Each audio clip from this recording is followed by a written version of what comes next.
people and for children so that you can see the difference. It's colorful, like a child's drawings. It's not, it's like very bright red, blue colors.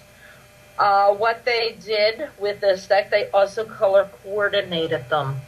The major arcanas, which in this particular deck are called keys. The key cards, the major arcanas, are colored with purple borders. The red would be for the ones, the fire element. So instead of calling the suits like the Rider-Waite's and other decks do, by wands, pentacles, cups, and swords, they call them by their element. So they call, for the cups, it's water.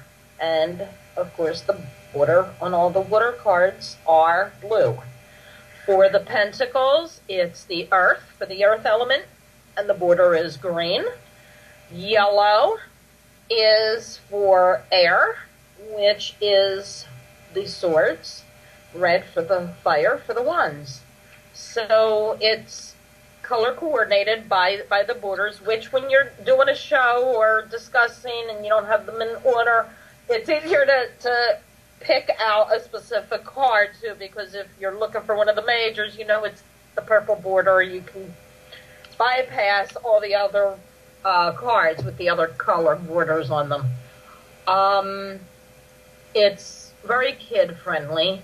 It doesn't have all of the esoterical things.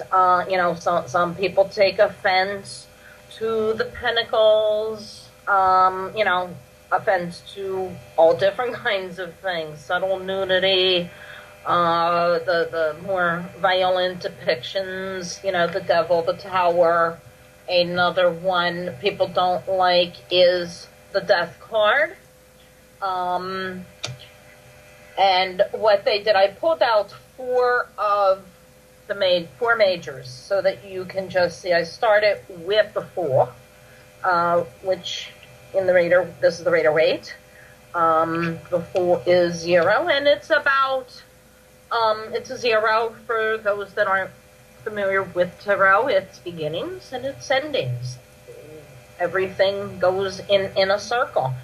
And for the today's journey deck, they call it beginnings, and it's with the 0, and it's a young lady with a cat, and she's laying out her own cards, doing a reading for herself, or maybe somebody's there, but it appears that it's for herself. Maybe she's reading for the cat, who knows.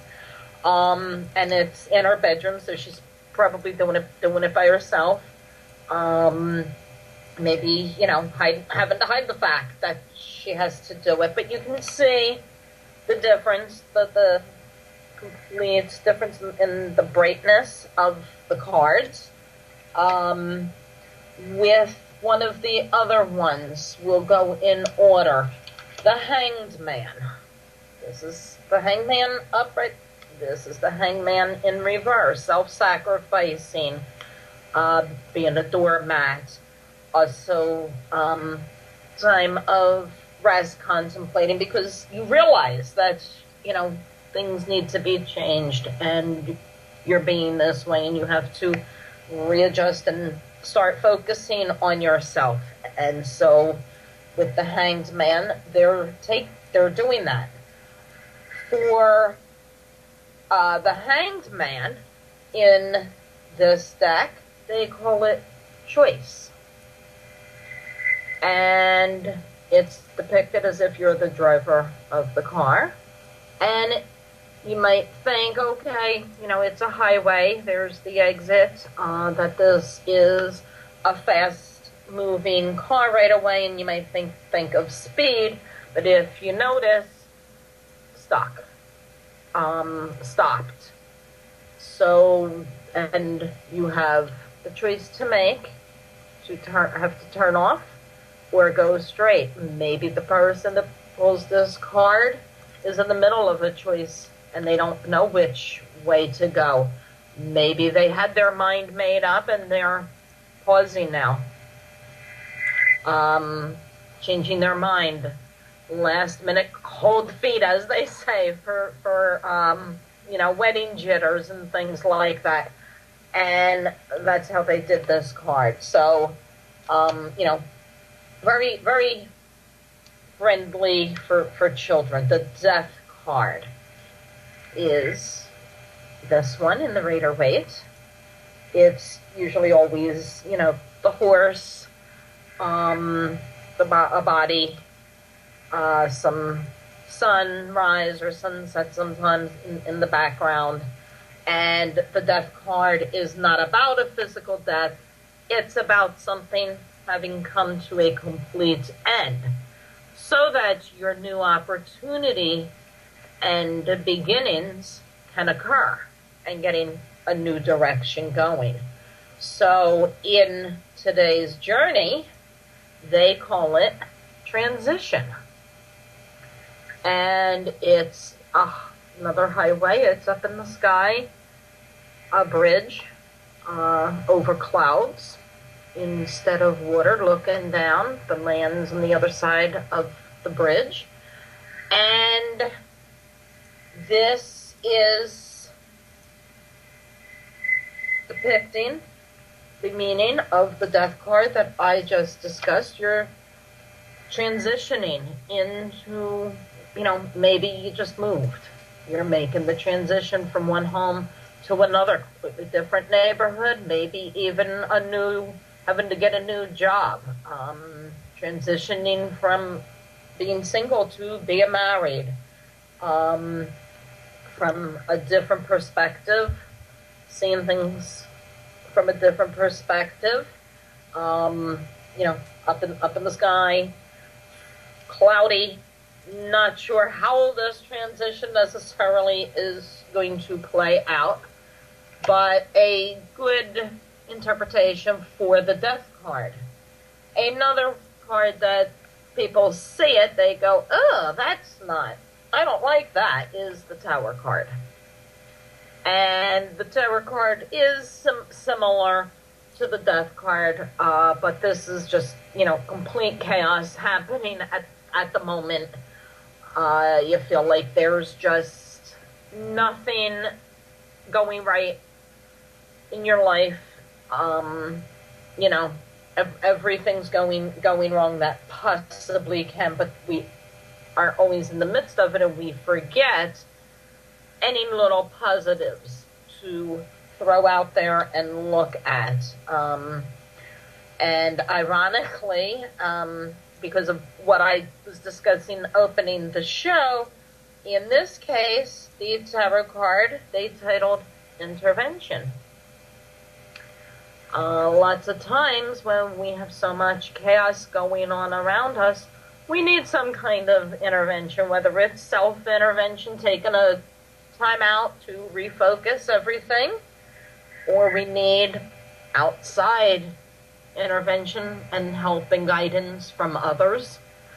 In this particular case, similar to the Tower card, they're escaping their home. They're out on the lawn, family. The mom has a little dog in her arms, and the father is holding an infant in his arms, and they're running.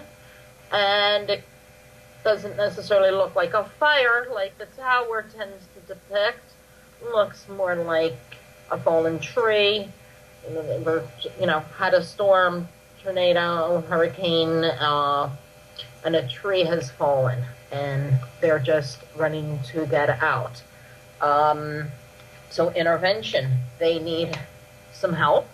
They're going to need a place to stay for a while.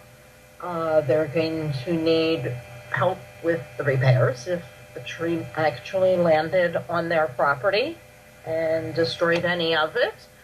Or at the very least, they're going to need somebody to trim down the tree and probably put the wires in all packed up for their power and phone and electric. So this deck was, I don't know that it was not done with the intent in mind for it to be done with children, but when this deck was done, it was done to depict everyday life and make everyday life situations more readable when you're with a client that knows nothing about the tarot, maybe even never had seen a tarot deck before.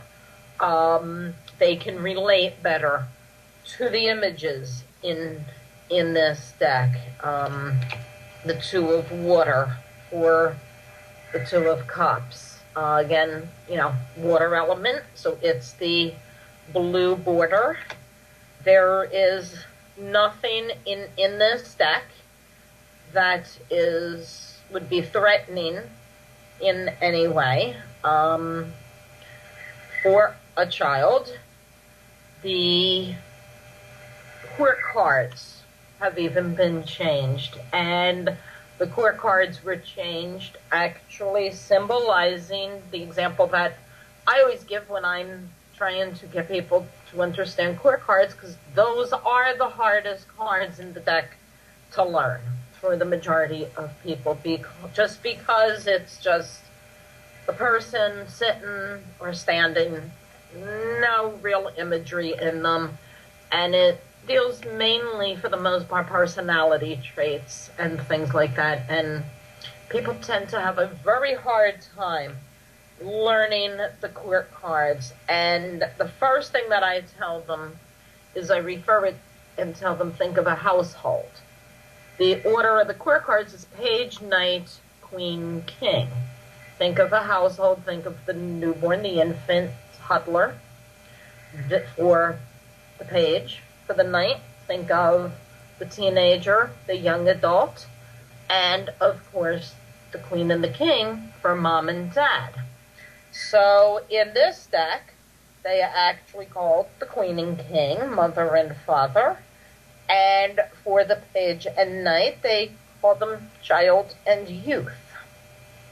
So they did different kind of more friendly imagery in the pictures.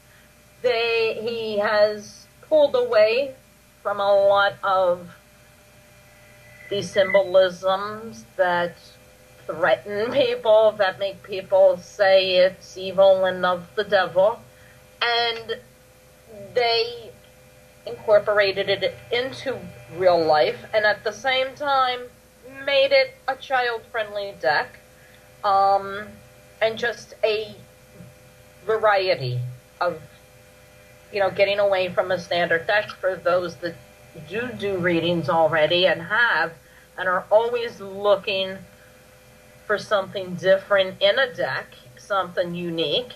This deck fits that bill as well. And you would, do readings with it the same way that you would with the Rider-Waite's or any of the other ones out there. I got Father of Air. So the border is yellow for the air. So this would be the King of Swords. Swords being the air element. And in this particular case, instead of him sitting in a throne like the King of Swords does, he's piloting a plane. He's behind the control panel.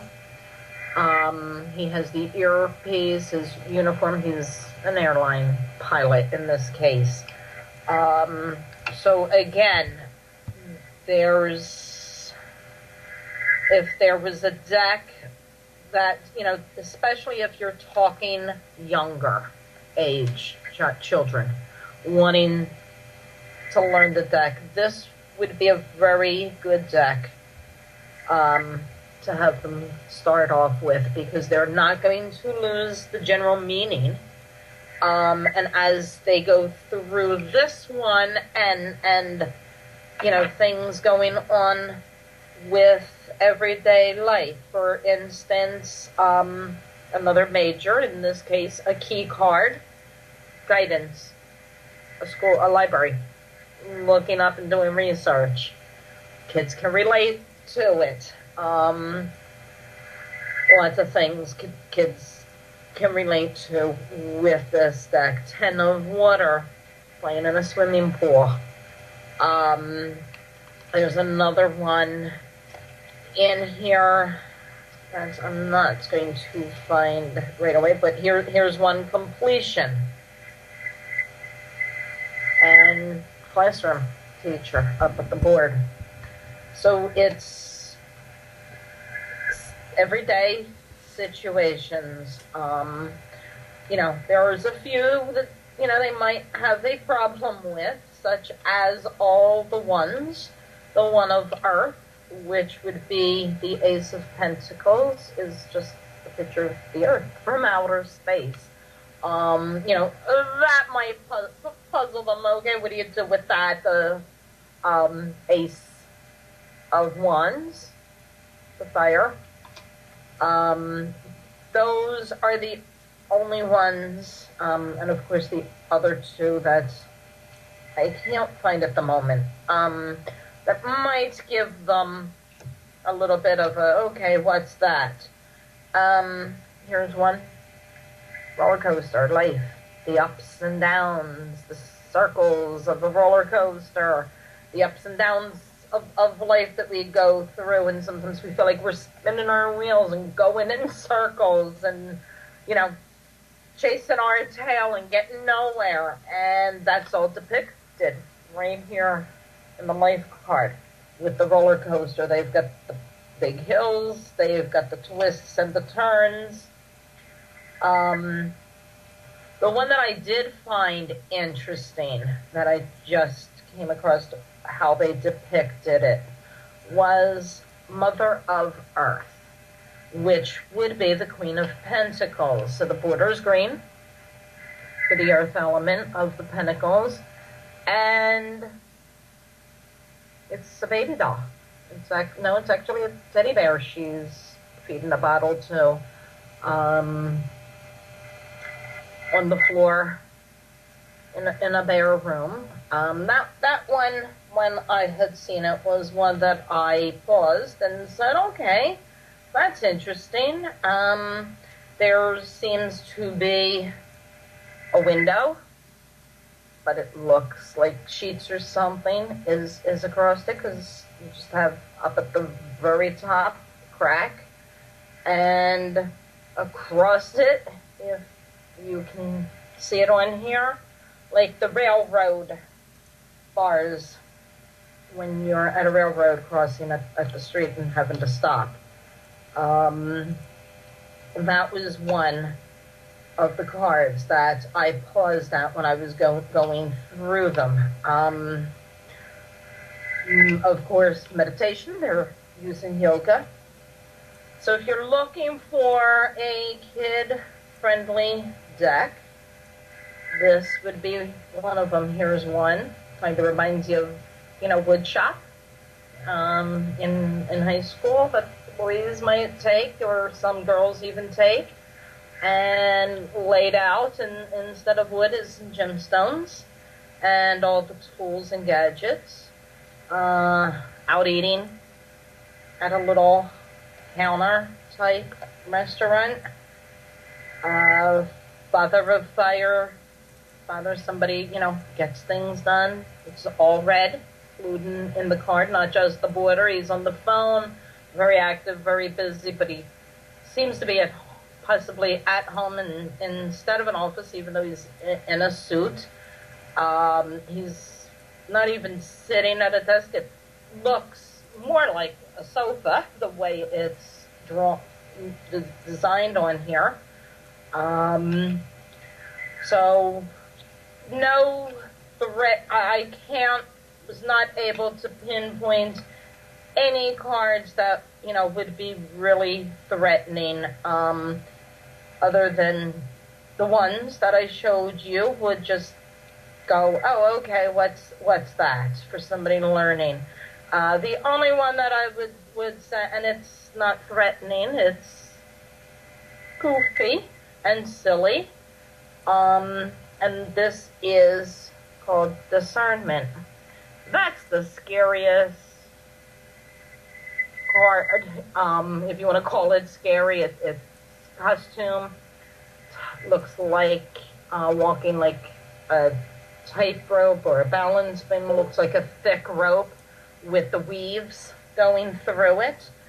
Kind of like a circus thing, but being a bird with the claw-like feet, even besides the wings.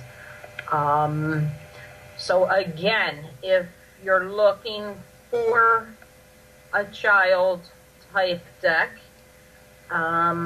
maybe your child has built some interest in learning the tarot, you're leery of it for whatever reason, maybe, you think the Rider-Waite decks and things like that too in-depth, too detailed, too much. Again, it's by Schiffer, and it is Today's Journey Tarot. I didn't show you the back. This is the back of the cards. So if you're going to read upright or reversed, it's unified either way, so you wouldn't be able to tell when it's upside down and pulling it. And it comes with, it's a little book. The back of the cover of the book is what's on the back of the card. There's a short write-up for each of the cards, along with giving 2 or 3 keywords for each to get you started or to confirm what you're feeling, you're getting from each of the cards. Then in the back, they give 1 7-card spread, the Merkaba spread, which is what the symbol is. That's on the back of the card. They have the depict layout, how to lay out the cards, and the 1-page explanation about the spread and what the position meanings are on this page. That was designed specifically to go with this deck. So that's the only spread example that they give in this particular book. And it's, the cycles of life, and they conclude it with, from beginning to completion, another cycle in today's journey has passed. May this deck be your companion through the cycles to come and your guide to expanding dimensions.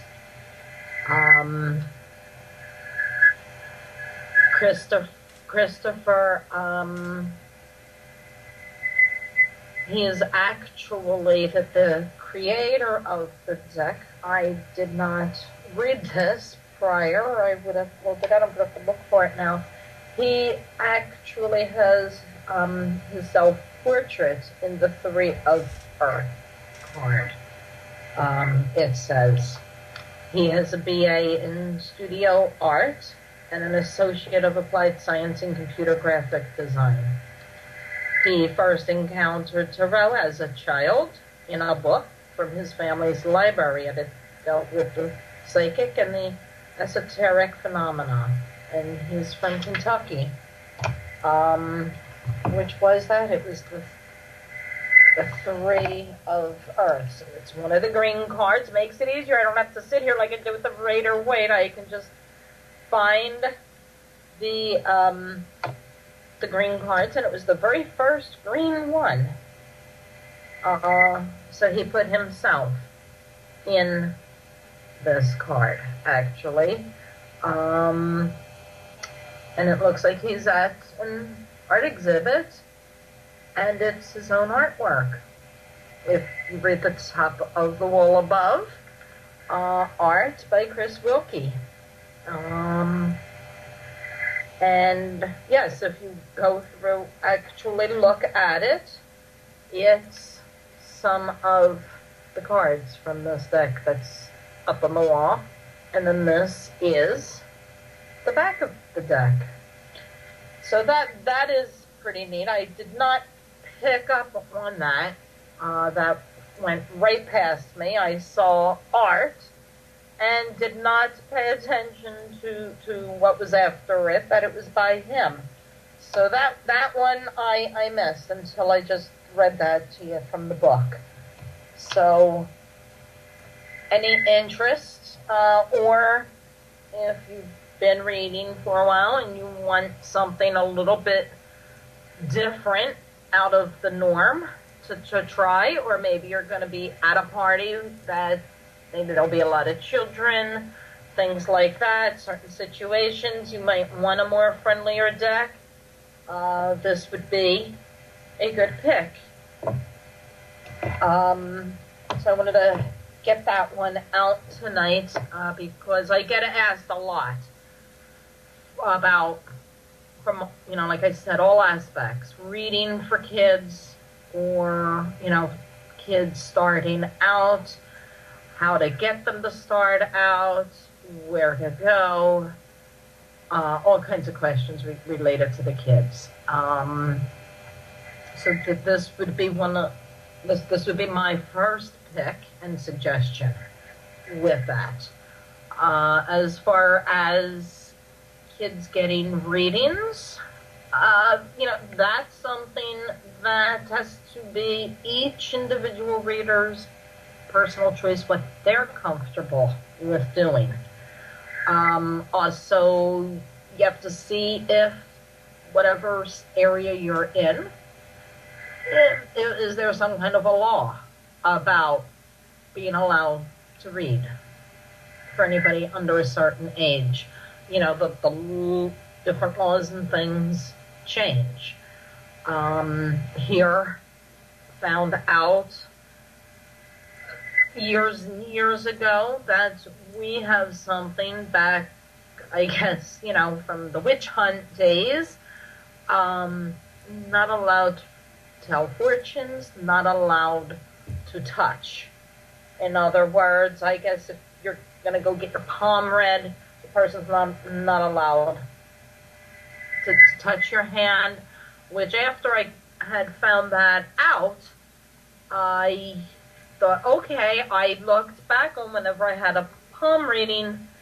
For the most part, I can't recall when I was getting it done here where anybody actually did touch the hand. They have you put the hands out and they direct you to tilt it a little more or turn it, whatever, to give them a better view. And I never paid attention to that until I ran across that and had been told that and looked it up, and there it was. And they put it in with horse racing rules, actually.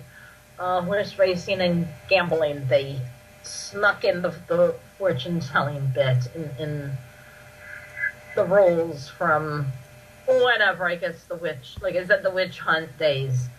I've had palm readings done, on vacation and things like that, out of state, down the Jersey Shore and things, and I know for a fact they'll hold your hand, if you're having a palm reading done, they'll have you put your hand on top of theirs.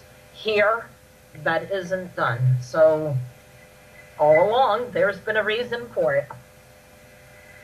Do you have anything like that where you're at, Eric? Or no, I don't think there's any laws like that there. No? Not that I know of. Yeah, it's pretty strange, I thought, but well, that's why pretty interesting when I looked back and realized nobody does touch. Even if fairs and things, or they might have a couple set up. And they're doing the palm reading. There's the no touching going on. They maybe have them place their hand on a table or something to keep it still, but they're not holding the client's hand. You might want to mention that disclaimer that a lot of websites use too about for entertainment purposes only.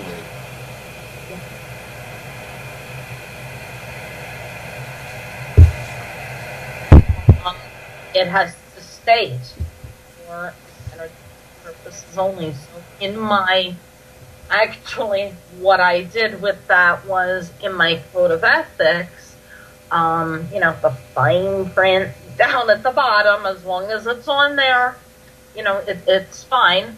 So I made it as small as possible and still be able to read it. Since I discussed in my code of ethics about we all have free will, and you have the free will to make whatever decisions you want with anything in your life, including the reading, I put in the disclaimer that we all have free will, therefore we all can believe as we wish. However, the law is requiring me to tell you that this is for entertainment purposes only, but use your free will to take it how you want. So I played around with it to have it on there and, just get a little goofy with it. And yeah, a lot of people on the internet sites, the 800 numbers and things like that, will wonder, why for entertainment purposes only? Because the laws, what you can and can't do, change depending on where you are located. A friend of mine, it's been ages since I spoke with him, but a good friend of mine in New York, he did a tarot book, and I had him on, and he's a riot. He is required there as well to do the entertainment purposes only disclaimer. And his view on that is when a priest and the pastors have to put for entertainment purposes only on their front door of the church, he will do so with what he does, because his philosophy on that is they're up there saying they've turned the wine into blood, and it's the blood of Christ, and the bread's the body of Christ, and everybody knows it's not. So he goes on his rant comparing it to the churches, and that they don't have to do that.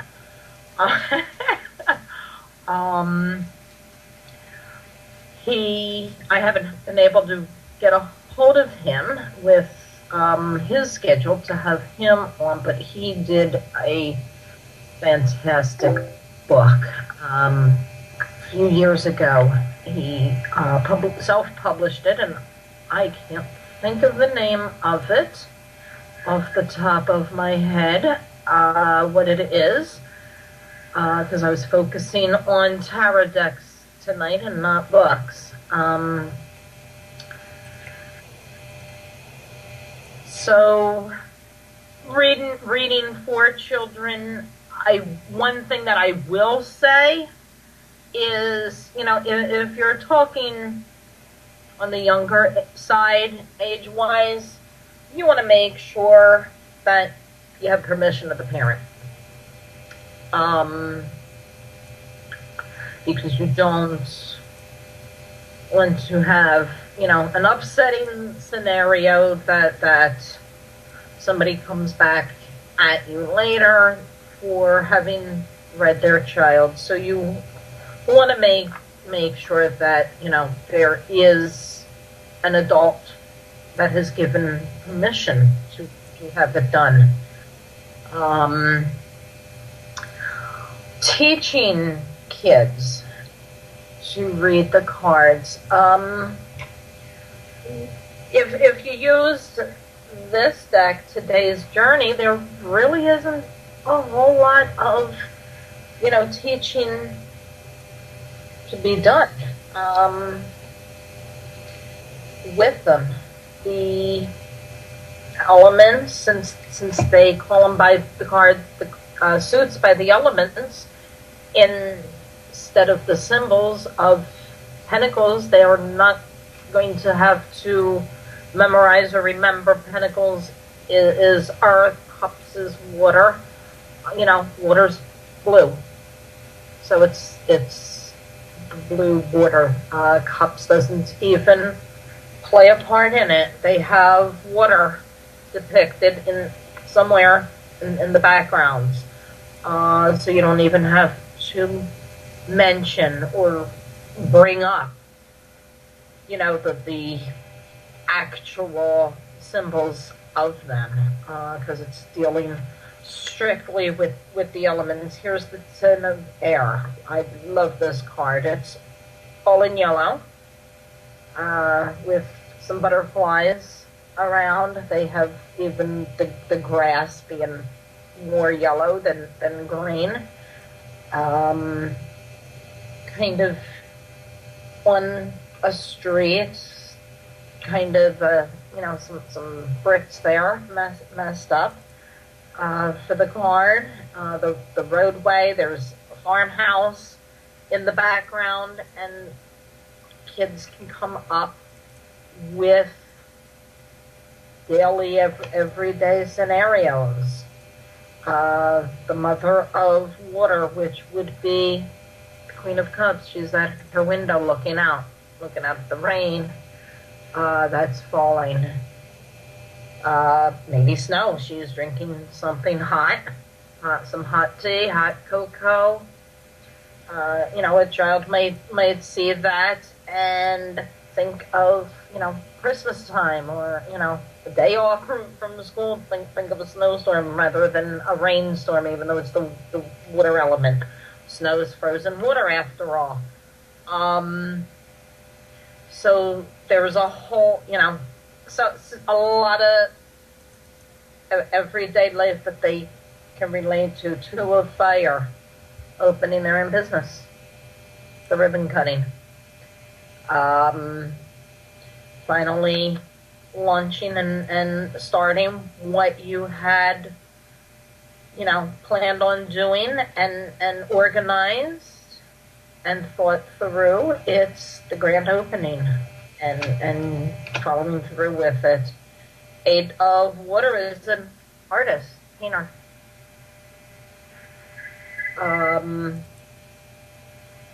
Nine of Air, the bills in the mail. You may see that and think, oh, that's, my mom. I see that face when the mail comes and she's sitting there, paying the bills at the kitchen table, empty coffee cup and the mail spread out. Creativity for one of the key cards. Girl redesigned, decorating her room, putting up a border on the walls. Redesigning things. So there's not going, it's again with this deck and working with a child, learning it, it's going to be what comes to them when they look at the card and see it. You don't have to go with any standard meanings. They have in the book, like I showed you, for each card, 2 or 3 keywords that, will go with what they come up with on their own. For the Karma card, the keywords is cause and effect and justice. So they don't have to know any of the astrological signs and, anything with numerology with this, and if they have not learned their Roman numerals, speaking of numbers and numerology, these cards do not have the Roman numerals. They have it spelled out at the bottom, what it is, or for the majors, for the key cards, the number is numerical instead of in Roman numerals. So if it's a child that has not learned their Roman numerals or had a problem learning their Roman numerals, that's not even an issue with this deck. It is not used. It's spelled out, so they do have to be old enough to read. If they want to connect the card, to the actual things that they pick up on it, there's no number on the quick cards or the pip cards, just on the key cards. So with that, you're going to make your own decision with reading for children. Children have issues.